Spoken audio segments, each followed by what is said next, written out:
मैंने तो तुम्हारी सास का भी अफसोस करना था। तुम्हारे अब्बू से तो अफसोस कर लिया था, लेकिन तुम्हारे घर नहीं जा सकी। कोई बात नहीं आंटी, आपने अब्बू से अफसोस किया या मुझसे, बात तो एक ही हुई। खैर, हम भी क्या उदासी की बातें लेके बैठ गए। सबा बोर हो रही होगी। नहीं तो तस्वीर की तरह आवाज भी प्यारी है।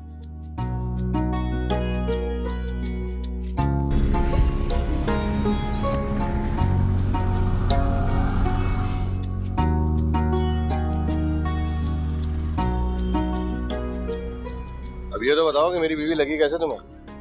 हाँ, थोड़ी चुप चुप रहती है लेकिन है प्यारी। मेरा तो दिल खुश हो गया उससे मिलके। वैसे भाई, आपकी चॉइस को तो दाद देनी पड़ेगी। अब ये ना हो कि निकाह के बाद आप बदल जाए और मेरी अहमियत खत्म हो जाए। क्या पागल हो गई हो क्या? तुम जानती हो मुझे रिश्ता निभाना अच्छे तरीके से। वैसे काम करो, तुम अपने घर जाओ। अब्बा घर पे वेट कर रहे होंगे, मुझे उनके लिए खाना भी लेके जाना होगा। ठीक है। बहन रहो।